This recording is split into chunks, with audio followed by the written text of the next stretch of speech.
안녕하십니까. 하나시아 위클리 뉴스 최유경입니다. 한 주간의 소식을 모아 전해드리고 있습니다. 먼저 첫 번째 소식입니다.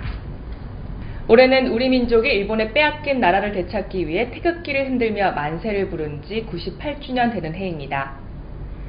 태국에서도 선조들의 정신을 기리기 위한 3.1절 행사가 주태국 대한민국 대사관에서 있었습니다. 이번 기념 행사는 주태국 대한민국 대사관 강당에서 재태국 한인의 주관으로 열렸습니다. 이번 행사에는 노광일 주태국 대한민국 대사를 비롯해 임부순 재태 한인회 회장 등 관계자들이 참석했습니다. 개회사를 시작으로 3.1절 기념사인 노광일 대사의 표창 수여식, 3.1절 노래 제창, 만세 3창까지 3.1절의 정신을 계승하는 시간으로 채워졌습니다. 이번 행사는 태국에서도 3.1절 정신을 되새기고 우리 민족성을 잊지 않는 계기가 되었습니다. 올해부터는 태국 대학 입시에 한국어 시험이 도입되고 2018학년도 대학 입학 성적에 적용됩니다. 2016년 6월 20일 태국의 관련 기관에서는 한국어 시험을 태국 대입 정식 종목으로 채택했습니다. 한국 정부 차원에서 대규모로 한국어 교원을 파견하는 곳은 태국이 유일합니다. 한국은 지난 2011년 한태 정상회담 이후 태국 정부의 요청으로 54명의 한국어 교사들을 6개월간 처음 태국에 파견한 이후 지속적으로 한국어 교원을 태국에 파견하고 있습니다. 한국어가 현지 대학 입시 제2외국어 선택 과목으로 채택된 데 이어 태국 교육부가 주관하는 전국 단위 경시대회에도 한국어 종목이 생겼고 태국 현지 최고 명문학교에 한국어반이 개설되는 등 한국어를 가르치는 학교도 빠르게 늘고 있습니다. 태국 내에서 한국어 입지가 높아지게 된 데에는 한국 드라마나 연예계 소식을 국내와 다를 바 없이 보고 들을 수 있는 한류의 영향이 큽니다. 하지만 무엇보다 현장에서 가장 힘을 쏟고 있는 한국어 교사들의 노력이 있었습니다. 상대적으로 방콕을 비롯한 태국의 대도시에만 몰려있던 한국어 교육기관 탓에 지방의 학생들은 한국어를 배우기 힘들었습니다. 하지만 매년 교육부가 선발한 60명의 교원은 태국 시골 학교까지 파견돼 한국어를 가르쳐왔고 한국어를 배우는 중고교생 수가 6년 만에 2만 5천여 명으로 늘었습니다.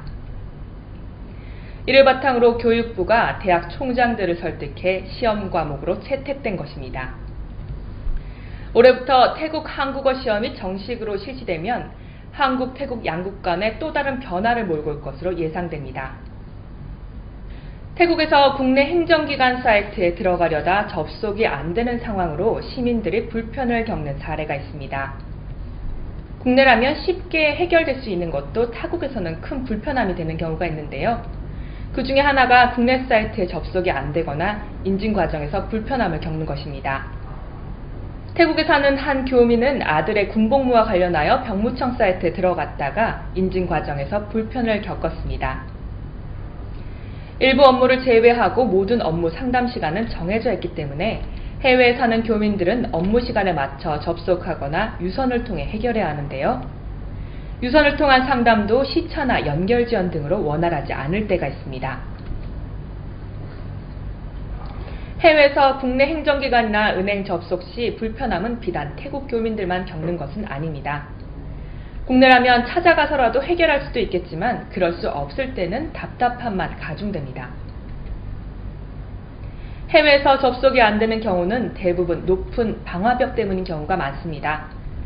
어쩔 수 없이 문제를 해결하기 위해 태국에서 비용과 시간을 들여 한국으로 직접 갈 수밖에 없는 경우도 생깁니다. 일부 사이트에서는 웹페이지에 대화방을 개설해 놓고 업무를 도와주기도 하나 근본적인 해결책은 아닙니다.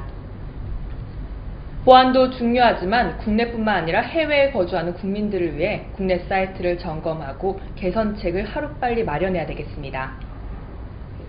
한국 탑 랭커들이 대거 출전한 2017 혼다 LPGA 타일랜드에서 양희영 선수가 우승컵을 거머쥐었습니다.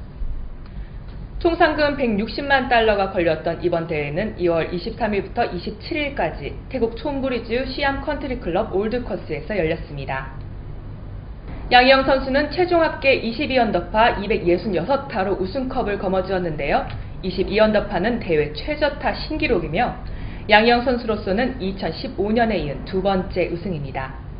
이번 대회에서는 17언더파 271타로 유소연이 준우승을, 15언더파 273타로 김세영이 3위, 4위인 전인지까지 한국 남자들의 파워를 다시 한번 보여줬습니다.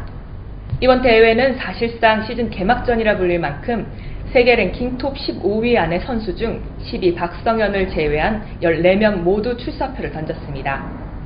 올해로 10회째를 맞는 혼다 LPGA 타일랜드는 초대 챔피언 한희원을 비롯해 2013년 박인비, 2015년 양희영이 정상을 밟았고 2009년 박이영, 2014년 박인비, 2015년 이미림, 지난해에는 전인지 선수가 준우승을 차지했습니다. 또 2017년을 제외하고는 매년 한국 선수들이 이 대회에서 우승 경쟁을 벌였습니다. 한국 여자 골퍼 중에서는 세계 랭킹이 가장 높은 넘버4이자 전년도 LPGA 준우승 및 신인왕에 오른 전인지도 이번 대회를 위해 허리 통증 재활에 힘쓰는 등 시즌 첫 출전에 내심 우승을 노렸는데요. 이번 대회에서는 공동 4위를 기록했습니다. 이번 대회는 지난해 LPGA 명예전당에 이름을 올리고 116년 만에 올림픽 정식 종목이 된 여자 골프에서 금메달을 목에 건 골든커리어 그랜드슬래머 박인비가 허리 부상과 왼손 엄지손가락 인대 부상을 딛고 8개월 만에 출전하는 대회여서 지대한 관심이 모아지기도 했는데요. 그동안 박인비는 세계 랭킹 12위까지 내려가고 지난해 상금 랭킹도 69위에 머물렀는데요. 박인비는 올 시즌을 앞두고 메이저 대회 우승과 세계 랭킹 1위 복귀를 위해 초심으로 돌아가겠다며 각오를 다졌었습니다. 박인비는 이번 대회에서 공동 25위로 마감했습니다. 다른 우승 후보였던 김효주는 작년 12월 일찌감치 태국 치앙라이에 전지훈련 캠프를 차리고 준비에 몰두했습니다. LPGA 투어 개막전 참가 후 곧장 태국으로 돌아와 샷을 가다듬기도 했는데요. 이번 대회에서는 공동 14위를 기록했습니다. 또한 작년에 처음 출전해 공동 8위라는 좋은 성적을 거뒀던 장하나 역시 호주에서 곧바로 태국으로 건너와 코스 답사에 나서는 등 준비에 열심이었는데요. 이번 대회에서는 아쉽게도 공동 32위를 기록했습니다. 이번 대회는 태국 남자들 외에도 이 대회 우승을 단단히 벼르는 선수가 있었습니다. 바로 태국 출신이자 세계 랭킹 2위인 아리아 쭈타누칸 선수였는데요.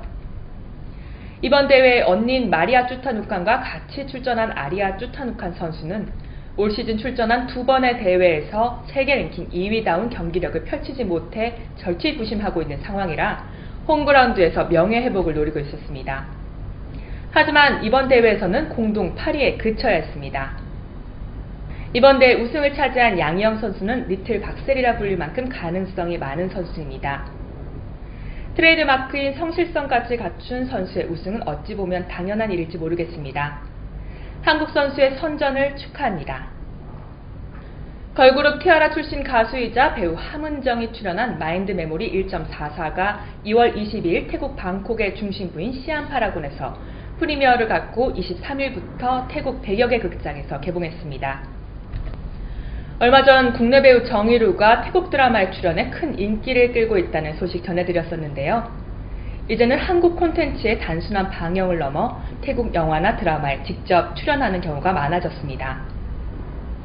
이번 프리미어에는 영화의 남녀 주인공인 태국의 탑스타 제임스 마와 한국 K-팝 걸그룹 출신 티아라 함은정의 인기를 반영하듯 수많은 언론 매체들과 팬들로 북새통을 이뤘습니다. 제임스와는 물론 함은정도 기자회견에서 각자 준비한 태국 노래로 화답해 분위기를 한껏 고조시켰습니다. 은정은 걸그룹 출신으로는 최초로 태국 영화에 출연했습니다. 이번에 출연한 영화 마인드 메모리 1.44는 태국의 잘 나가는 부자이면서 개인적으로 엘리트인 태국 청년 팟이 개발한 소프트웨어에 한국 소프트웨어 회사의 사장 딸이자 엘리트 직원이 관심을 가지고 서로의 인연을 이어가며 생기는 일을 그린 공상과학 로맨스 영화입니다. 극중 은정은 한국 소프트웨어 회사의 사장 딸이자 엘리트 직원 민지 역을 맡았는데요. 상대 배우인 제임스 마는 태국에서 학업을 마친 뒤 현재 배우와 모델로서 활발한 연애 활동을 펼치고 있는 태국의 정상급 배우입니다. 이번 영화는 한국과 태국 촬영지 비중이 비슷하게 차지하는 데다 태국 영화 제작사 페우와 함께 한국의 한태교류센터 KTCC가 공동 제작 형태로 합류했습니다. 영화는 2016년 1월 태국 남부 푸켓 촬영을 시작으로 3월 중순부터는 한국 로케를 시작했다고 하는데요. 태국 남부의 푸른 바다와 아직 추위가 가시지 않은 한국의 겨울이 스크린에 고스란히 담겼습니다. 주인공들이 한복을 입고 다도를 배우고 음식을 만드는 장면뿐만 아니라 수원 화성의 고궁, 인천 IT 발표회장, 거리의 모습 등 다분히 한국적인 모습들을 잘 녹여냈다는 후문입니다. 은정이 출연한 영화는 시사회에 많은 인파가 몰려 뜨거운 반응을 보였고 현재 태국 최대 예매 사이트에서 예매율 1위를 달리고 있습니다. 삼성전자가 태국에서 모바일 결제 서비스 삼성페이를 정식으로 출시했습니다. 삼성전자는 지난해 10월부터 사전체험 서비스를 시작해 2월 8일 태국 방콕에서 태국 주요 카드사와 파트너사들이 참석한 가운데 정식 서비스를 출시했습니다. 삼성전자는 태국에서 카시콘은행, 방콕은행, 크룽스리 신용카드, 크룽타이 신용카드, 시티은행, 시암 상업은행 등 총 6개 주요 은행 카드사와 협력하여 신용카드 결제뿐만 아니라 선불카드, 멤버십 카드 등 부가 서비스를 제공합니다. 삼성전자는 앞으로 모바일 간편 결제를 넘어 지갑을 대체할 모바일 월렛 서비스로 경쟁력을 키워나간다는 계획입니다. 이번에 정식 서비스가 태국에서 시작되면서 10번째 상용 서비스국이 되었고 아시아에서는 호주, 싱가포르에 이어 3번째 서비스국이 되었습니다.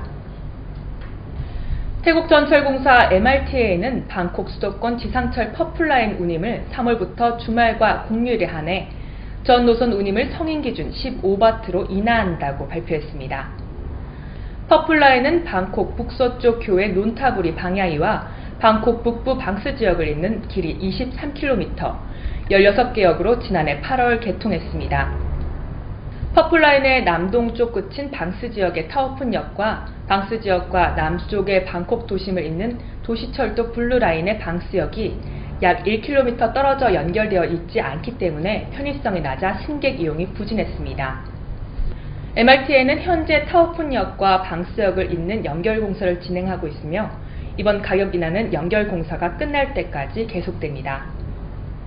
오늘 준비한 소식은 여기까지입니다. 즐거운 한 주 보내시기 바랍니다. 시청해주신 여러분 고맙습니다.